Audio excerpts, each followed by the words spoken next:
Today we have my personal Ram 2500 second gen Cummins here in Moab, Utah. And Tommy, what are we going to do? Well, we're going to take this big beast through some slick rock to see how it performs up and down some pretty gnarly hills. That's right, we're on our classic Fins and Things trail. This is something that we've gotten to run in a ton of different company-owned vehicles and press vehicles, but I've never gotten to run it in my own. There's kind of a funny thing going on in this video because you look at this truck and it looks really athletic and built for off-roading, and to some extent it is, but there are a couple of things worth noting.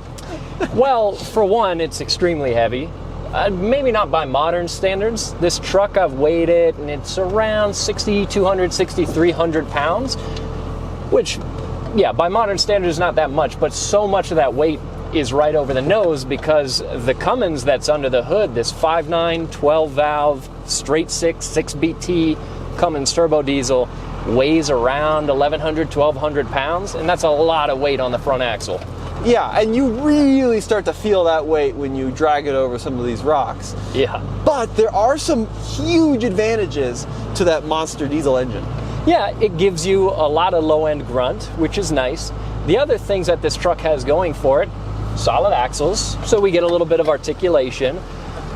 These are stock springs. This truck is just got a puck level on the front end. It's got 35s, but nothing else than that. And the other big drawback here is that this truck, axles are totally stock, so there's no lockers, there's not even a limited slip in the rear. We've fully open diffs, and we might see that come into play a little further down the trail. I could also benefit from some new bushings in these front control arms. So there's a little bit of it's almost like the joints when you start to get older popping in your body, that kind of sound as we articulate over some of the rocks. But honestly, this truck, I've had it now for 5 years. It's running great. I use it a ton. I've got right now my topper on the back of it and all my camping gear and everything in the back because I'm about to spend the next 9 days camping out of this truck and paragliding up here in the mountains. So I've even got an aircraft back there. Wow, dude, we're carrying a plane. Yeah, well, yeah, not a plane, but an airfoil of sorts. So, I've never done Fins and Things carrying an aircraft, but there's a first time for everything. But here's the thing, Case. This truck does have a lot of great things that a lot of new trucks don't have. And the first of which is that this truck, even though it looks and sounds massive, is actually fairly small, right? Especially the footprint of it. This is not a large truck by today's standards in its wheelbase. It is still wide and it's on the taller side, but it being on the taller side is nice for us driving over rocks. Do have a fair amount of ground clearance, and we'll see at any point if I end up touching my bumpers. I wouldn't be surprised if I don't, but I might. But yeah, the truck is not very long, which is great because the last time we were here, we had an F250 Tremor, and this was a Platinum Plus. It was the top model truck. It was over 6 figures. Very expensive truck, really nice, incredible towing capability from that truck, but it was also massive. The wheelbase was incredibly long. This one is much, much shorter by comparison, which makes it a little bit less of a pain to navigate around these trails on. Yeah, I mean, you were saying earlier you had this thing up against parked next to a 3rd generation Tacoma, and the footprint's not really that different. Am I right in saying it's that? Definitely it's wider than that Tacoma, but a friend of mine has a 3rd gen Tacoma. I parked next to it, and I think their Tacoma is actually a little bit longer than this truck. That's crazy, dude. Now we're coming up to some bigger rock obstacles here, and you know, Case is talking about the ride quality a little bit.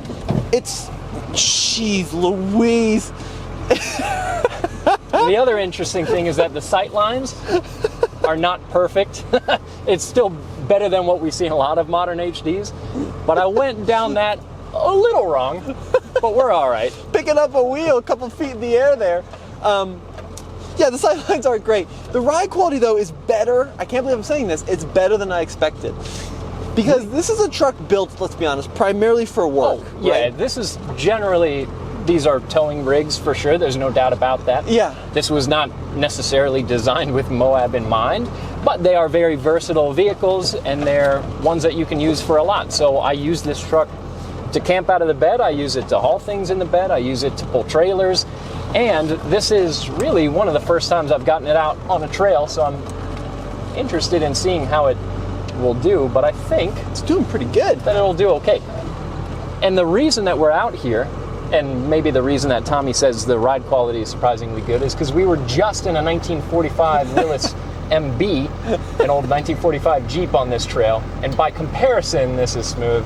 But if you were in your LR3 and then jumped in this, It's a little firmer, yeah, for sure. So I'm going to have you go over this obstacle. This is called the frame bender. I got it on the drone here, and this is a steep drop-off with a gnarly kind of ledge.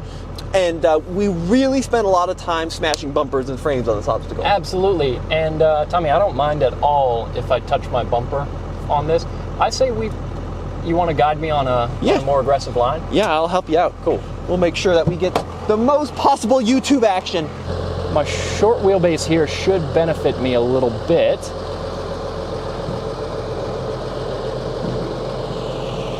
And these General Grabbers are brand new, so my traction is pretty decent. I'm also not sponsored by General. I bought these tires with my own money. How's it looking on the rear? You got 1 foot. Is that the hitch? That's the D-ring, yeah. Not too bad. We usually scrape hitches on that, so I kind of expected as much. Oh, you're gonna make me look short. Yeah, jump up in. Oh, we can cut that probably. Probably. That doesn't need to be in there. We could, but we won't. No, dude, I mean, you did great. The problem was, the biggest thing was your D-ring in the back. Sorry, your screw pin bow shackle tucked underneath the receiver. Yeah. And then was like wedged between the rock. But that wasn't bad. I mean, from a ground clearance standpoint, you would think this truck is lifted like 4 or 5 inches just from the stance, but it really isn't. No, it's a completely stock rear leaf spring and still stock front springs because, you know, I've got a limited budget. So I'd love to do like a Carly suspension, soft ride spring setup because our roads around Colorado are so bad. But that costs a good chunk of change. So it's just a 3-inch puck level on the front end, and also as much stuff as I have in the back right now. It's also part of the reason that it looks a little nose high. It looks the tiniest bit squatted, which I don't love. So eventually we're gonna get some nicer suspension on this truck, but yeah, all in good time. Now Case is doing something really cool here. He's got it in the low gear. So obviously this truck is 2 high, 4 high, and 4 low, but then the 5-speed manual transmission also has a granny gear, right? Yeah, exactly. So it's something that we haven't talked about so far with the powertrain on this truck in this video. This is an NV4500. It's a 5-speed manual, so I'm in granny gear and in low range, 4 low right now. And my crawling is pretty decent. Both Tommy and I, we like automatics off-road because it's just one less thing that you have to focus on. But having the low gearing makes it not so bad. So this obstacle is called One Tree Hill, and it's an off camber and also rutted out steep climb with a tree on one side that you tend to slide into, which we're going to try to avoid. The problem is this is a great test for lockers and limited slips and traction control. And I have none of that. Got none of that, my friend. So I'm going to have to use some momentum to get up this for sure. Let's see how third gear low range feels. A little bit of speed. I definitely could have done second and just wrung it out more, but we've got enough low end torque that even me kind of lugging it there in third, it worked out. Yeah! We got up it. I was saying to myself, oh, you know what? I'm going to do third gear low range so I can have some extra speed. But third gear was more than I needed, so I ended up just lugging it the whole way. But still got up it and had enough low end torque to do it anyway. Dude, this engine sounds so unbelievably cool on the trail. Yeah, I do love these 12 valves and the sound they make. They're very mechanical. and they have like a downsized semi-truck kind of sound to them. Oh, it's so good. And then when you're outside from the back, you just get like a very slight whisper of turbo. It's like a little, and it's just phenomenal. I absolutely adore it. So Yeah. I can't believe how good this truck is doing on some of these obstacles. Then we got our butt clencher up here next, right? Yeah, so this is just going to be a steep descent. It's a lot of angle. There's no major challenge other than your brakes holding you. and traction on the tires. What tires are we running, by the way? Yeah, so this is a 35-inch general grabber. So if you have a four-wheel drive second gen and you're wondering what it would take for you to fit 35s, it can be done with a 3-inch puck level. Nope. Sorry, I'm trying to fly the drone here and present. This is an you're interesting multitasking. challenge for me today. Absolutely. We've got an audience. Someone is interested to see if the big old Cummins can lumber its way down butt clencher. Ah, it'll be fine. Oh, he's Fine. guiding you. I think we're good. Yeah, it's a nice tire. I like it a lot. I love the red tire letters. I think it fits the style of the truck, which, you know, I'm not sponsored by General or anything. I wish I was. But so far it's been a pretty good tire. It's a little noisy at speed, but this truck is noisy all the time anyway. I know, So, I can't hear anything out of this truck anyways.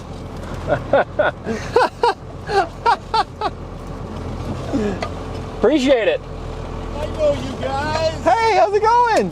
Good to see you. Hey, I'm Tommy. Yeah, Tommy Scott. This is Case. Case, yeah. Good Yeah. to meet you, This man. is yours. Is this yours? Yeah, it is. It's Yeah, we're my recording truck. a video right now. Sorry, you guys know this better than I Oh, do. you're Oh, good. no. We You're good. appreciate it. My friend Dennis. We're up from Loveland, just having fun. Oh, is that your very Bronco? cool.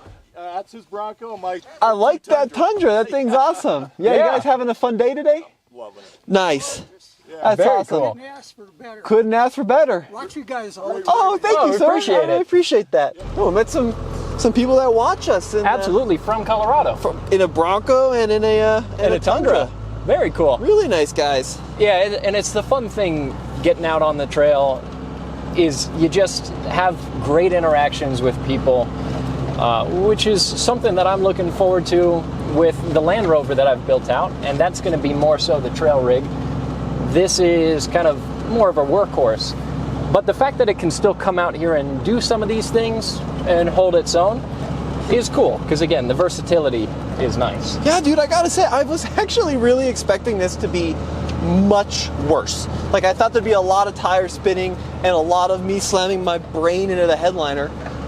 But it's actually more athletic than I was expecting.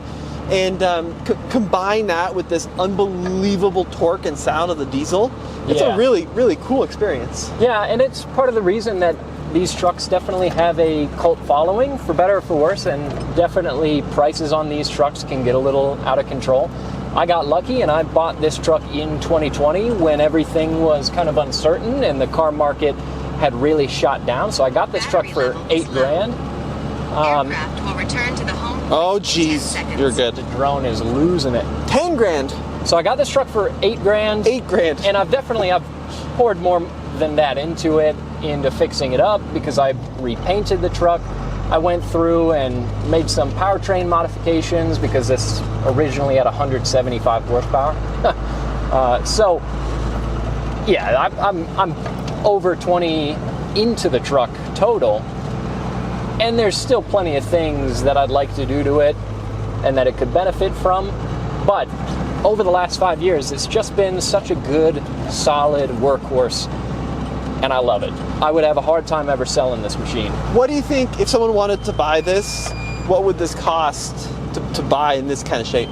About In 20? this kind of shape, yeah, roundabout. You know, give or take a couple thousand, depending on how enthusiastic someone is. I gotta land this drone or it's gonna land itself. But Sounds it's like still, it's having a conniption. it is, but it's a nice, usable truck. Yeah, Yeah, no, it's awesome. it's a driver. So, Case, what would it take to turn this into a pretty good trail rig? Make it actually something that could keep up with like the Jeeps you've been seeing out on the trail?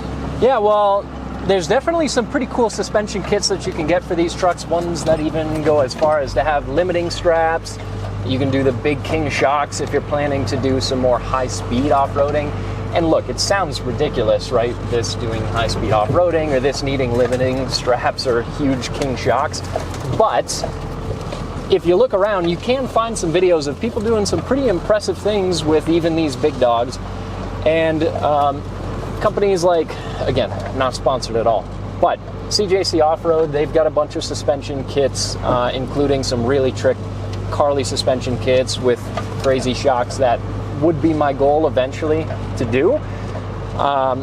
That would make a big difference. You can also get lockers for this Dana 60 in the front, and it's a Dana 80 in the rear. Jeez. The automatics were a Dana 70, which is pretty similar to the Dana 80 that comes on this 5-speed. It's a huge axle. It is, absolutely. So you've already got a really solid drive line under you. So if you get the traction and the suspension travel and articulation that you need, then you could make a pretty decent rig out of it. It's just that it's always going to be very nose heavy. It's never going to be super balanced. But with that in mind, and with the size of it in mind, you could make a pretty fun all-arounder for it. I don't think I would actually go the locker route with this, because again, I have a Land Rover. I'm going to do lockers on that. That's going to be really the trail rig. My plan for this would be to do the Carly suspension, get a little bit better of a ride quality, but still maintain most of the payload capacity, but rather do a limited slip or 2 limited slips so that in the snow, if necessary, I can not have as much spin, and even out here on a trail, a limited slip would still do a decent job. Get you some more control. I think that's a great idea. And look, I think it's an interesting comparison because we've done this trail a bunch and in pretty much every heavy-duty truck, and it's kind of a different experience coming out here in this older heavy-duty truck because A, it feels a lot more nimble, which is crazy to say for an HD truck. Yeah, nimble by comparison, you know, not nimble compared to all the things that exist that you could do this trail in. Not compared to a two-door Wrangler, but no. Compared to a crew cab, modern-day full-size or HD truck. And then the other interesting thing is, it's actually in some ways smoother. Like their older Rams that we've tested, like the 4th gens that we owned, right? Yeah. Had pretty jerky throttle actuation, and it was kind of hard to keep smooth. This has been kind of butter from an engine standpoint. Well, and the throttle on this is one of my favorite things about it, because what's cool here is that this throttle pedal has a metal linkage that connects it to the injection pump that really dictates everything that this engine is doing. So it's a very responsive pedal, which I like. Yeah, it's a pretty cool experience. And you can just kind of blip it and make it sing. Yeah. Oh, yeah, that's awesome. So I'm very impressed with how it's doing. We got one more kind of tough challenge here. This is called the butt scratcher. Yeah, and we're definitely going to drag a little bit. I think we might a little. I mean, we could pull my shackle out. I don't think it's going to matter. Yeah, I think the shackle's going to save the bumper, either. to be honest. Yeah, and honestly, picking up a couple little scuffs and bruises from Moab on my truck, I like it. It's a good thing, right? Yeah. All right, I'm going to hop out. I'll get you coming down this. At the moment, I see none of what I'm driving over. So I'm just, to the best of my memory, taking this line. Yeah, I think I'm in the ballpark. I'm just thinking about 10, 11 quarts of Rotella 1540 sloshing to the front of this motor.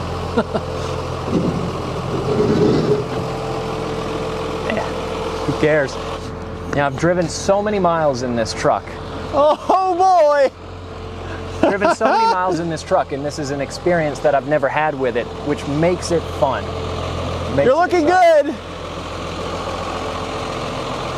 I'll be interested to see if I plant the bumper in at all. I'd be kind of surprised if I do, but you never know. It is a pretty steep decline here. Okay, slow. Oh, the front end cleared. How about the back? Wow.